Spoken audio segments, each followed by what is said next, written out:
Salut les amis, nous sommes au mardi 2 octobre 2024, jour de Ligue des Champions. N'hésitez surtout pas de prendre la direction des www.realdemadrid.com pour suivre toutes les actualités liées au Real Madrid, votre club préféré si vous êtes madridista.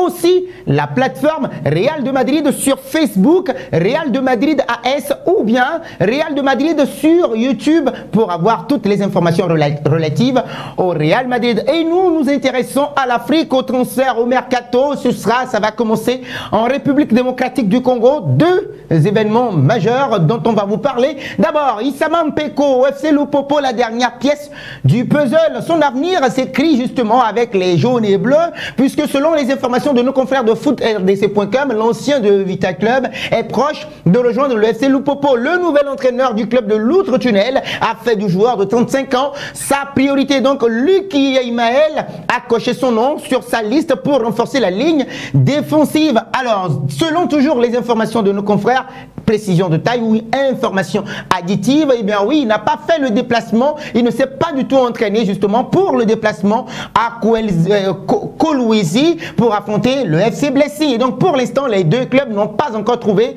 de compromis pour le départ du latéral droit, et donc Lupopo est sur le point de clôturer la fenêtre de transfert. Avec ce transfert-là, eh bien oui, lui, entre-temps, il était parti du côté de Tanganyika.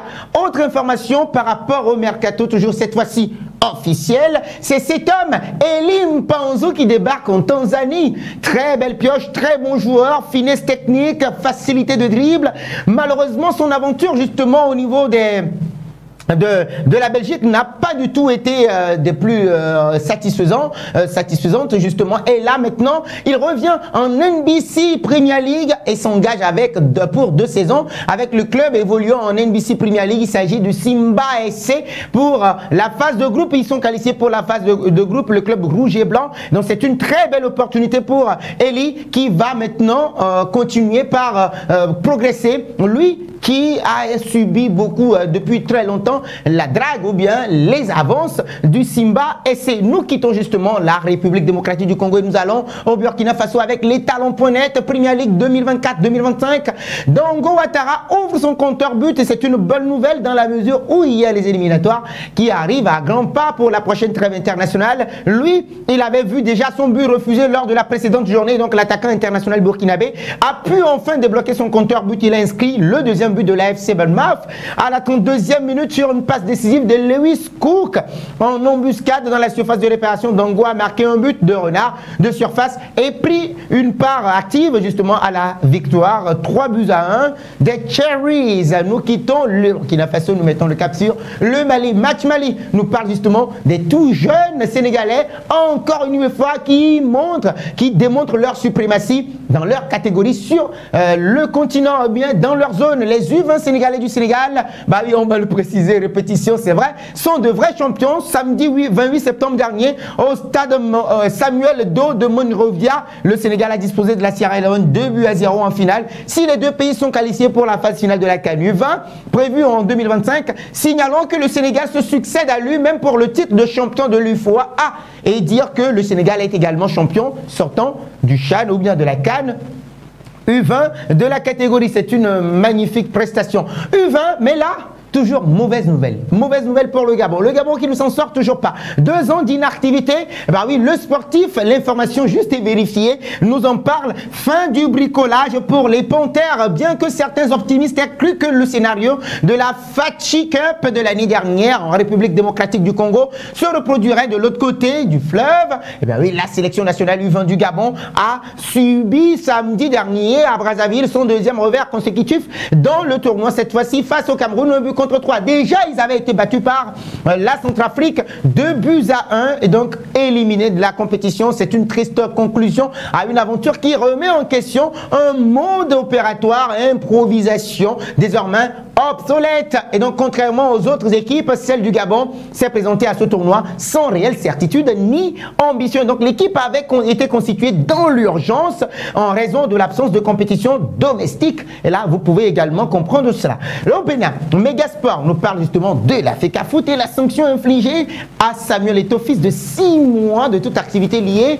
au football. Et là, la FECAFOOT sort un communiqué pour en quelque sorte réexpliquer la sanction de ce qui s'est passé à Bogota, en Colombie, mardi 1er octobre. La Fédération camerounaise de football, FECAFOOT, a publié un communiqué en réaction à la suspension de son président Samuel Eto'o par la FIFA. Et cette sanction fait suite à des incidents survenus lors des matchs de l'équipe féminine U20 du Cameroun contre la Colombie et le Brésil. La FECAFOOT dénonce cette sanction qu'elle juge injuste, basée sur une interprétation biaisée des événements selon le communiqué de la FECAFOOT. Et donc ce communiqué souligne des erreurs d'arbitrage qui auraient influencé le résultat des deux rencontres. Présent au stade, Samuel Eto'o aurait simplement signalé ces erreurs aux officiels, ce qui a conduit justement à sa sanction. Et au Cameroun toujours maintenant, Samuel Eto'o a remporté une bataille. Oui les amis, on vous explique, ce sont les 3WAfriquesport.net qui en parlent. Après 5 mois de conflit entre la FECAFOOT et le MINSEP, enfin un staff pour les Lions indomptables, puisque Eto'o conserve la majorité de plusieurs anciens nommés par le MINSEP écartés. Il lui conserve la majorité. Bah oui, puisque déjà, on le confirme, l'organisation est beaucoup plus fluide. Le sélectionneur Marc Brice est confirmé avec ses assistants Joachim Mununga et Dianis Xiloris. Samuel Eto'o garde la plupart de ses collaborateurs, notamment Martin Nduntungu Mpile et David Pagou en tant qu'adjoint, tandis que Thierry Ndo et Patrick Fotso restent respectivement team presse et médecins de l'équipe. François Omambiik et Achou Besong sont nommés superviseurs analystes. Carlos Kameni, oui, lui il va continuer. Carlos Kameni et Alioum Boukar travaillent ensemble à l'entraînement des gardiens. Et Christophe Maouvrier, engagé dès le départ par le MINSEP, conserve son poste de préparateur physique. Les autres qui sont mis à la porte, entre guillemets, qui ont été laissés sur le carreau pour le poste de coordonnateur des sélections nationales, une solution intermédiaire a été trouvée. Ni Benjamin Banlock, soutenu par le MINSEP, ni Benoît Angbois, proposé par Samuel Eto'o et la FECAFOOT, n'ont été retenus. Et donc c'est finalement l'ancien international Timothée Atouba qui est nommé, assisté de Serge Pincy. Par conséquent, Banlock et Angbois sont écartés, tout comme Dani Nunke, Germain Essengue et William Ngatou plutôt, tous initialement désignés par le MINSEP. Voilà qui ramène maintenant la sérénité au Cameroun. On va voir si la faisabilité va être possible maintenant, parce qu'avec eux, on ne sait jamais. Ce qui va nous amener maintenant sur les tabloïds de Tons Alpin avec cette soirée magnifique de l'Internationale et ce grand homme, Hakan Çalhanoğlu, auteur d'une magnifique réalisation. Oh là là là là là. C'est magnifique. Et tout au sport, comme Corriere dello Sport à l'heure 1, on parle Inter Ultra Stella. L'Internationale est une autre étoile dans le ciel, puisqu'ils avaient disputé, rappelez-vous, la finale de la Ligue des Champions face à Manchester City, perdu 1-0 sur ce but de Rodri Hernandez, l'Espagnol. La Gazzetta dello Sport également est dans cette logique avec Taremi qui a marqué dans ce match-là. Magia Çalhanoğlu, Magic Çalhanoğlu, poi e Taremi show scato in classifica. Et l'autre star également dans cette rencontre, c'est Taremi pour un meilleur classement dans la saison régulière de la Ligue des Champions. Pendant ce temps, Rabia Milan, era un rigore. Oui, il y a une erreur. Bah oui, le Milan AC a été battu en déplacement sur la pelouse du Bayer Leverkusen. Un seul but dans cette rencontre, celui de Victor Boniface, l'attaquant international nigérien, qui postule aussi pour le Ballon d'Or africain. Les amis, je ne sais pas pour ce que vous en pensez. Partagez votre avis en commentaire avec moi. Le Quotidiano Sportivo dithyrambique pour Hakan Çalhanoğlu. Festa del Gol, Inter padrona. Oui, une Inter encore une fois patronne dans cette soirée de Ligue des Champions. 4-0 qui n'a fait qu'une bouchée de cette formation de Stella. Alors on vient encore une fois sur Tuttosport. Tuttosport maintenant fait un clin d'œil à Coupe Miners, sur lequel un certain Thiago compte beaucoup pour cette Ligue des Champions face au RB Leipzig. Bah oui, Champions League, allez à Leipzig. Oui, ils sont là maintenant pour affronter le RB Leipzig et Thiago Motta punta. Thiago punta sur la fame di gol del Oladense. Oui, Thiago Motta compte véritablement sur cet homme-là pour pouvoir marquer dans cette rencontre Eurocoupe. Oui, on va dire l'heure de Coupe Miners. Turbo Juve. Le Turbo Juve doit maintenant démarrer une nouvelle Juventus de Turin. Les tabloïds britanniques maintenant, avec des Times qui revient sur la prestation exceptionnelle de Bukayo Saka et des Gunners d'Arsenal. Bukayo Saka, capitaine d'un soir. Saka gets Gunners going. Saka permet aux Gunners d'avancer. Et c'était la une également de Sport Eye. Sacré bleu avec ce jeu de mots, avec le nom de Bukayo Saka, qui a marqué également dans ce match-là en tant que capitaine, et un certain Gianluigi Donnarumma qui s'est complètement troué sur les 2 buts. À la une également du Daily Express Sport, Arsenal 2, Paris Saint-Germain 0 à l'Emirates Stadium, avec Kai Havertz buteur également. Kai and Mighty Kai et la majesté avec ses 2 bras levés vers les supporters. On n'oubliera pas également des Guardians qui restent dithyrambiques pour cette victoire à domicile à l'Emirates Stadium des hommes de Mikel Arteta. 2 buts à 0, up and running,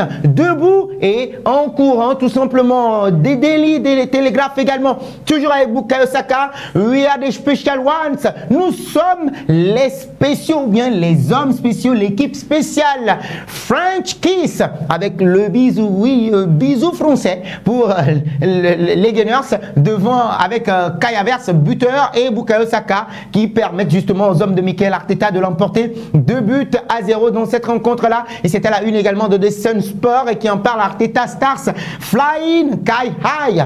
Les stars de Mikel Arteta sont en train de voler, et tout comme un certain Kai Havertz, très grand, sans oublier également Phil Foden et Manchester City qui l'ont emporté également on the forward to recovery, et un Phil Foden qui revient maintenant à la compétition après un Euro complètement en dedans. 4 buts à 0 pour Manchester City en déplacement sur la pelouse du Slavia Prague, non pas Slavia Prague mais plutôt le Slavia Bratislava, voilà, tranquille victoire, et un Erling Braut Haaland également buteur dans ce match pour son 101e but sur les couleurs des Sky Blues de Manchester City. C'était la une également de Star Sport, les 2 victoires. Kai gives M.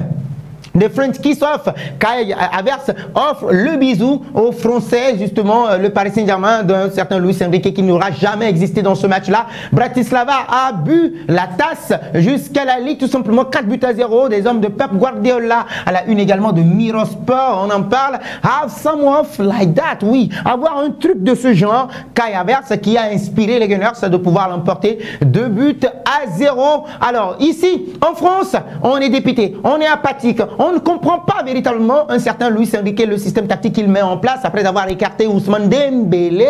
Et là maintenant, le Figaro Sport tape du poing sur la table avec ses notes comme à son habitude.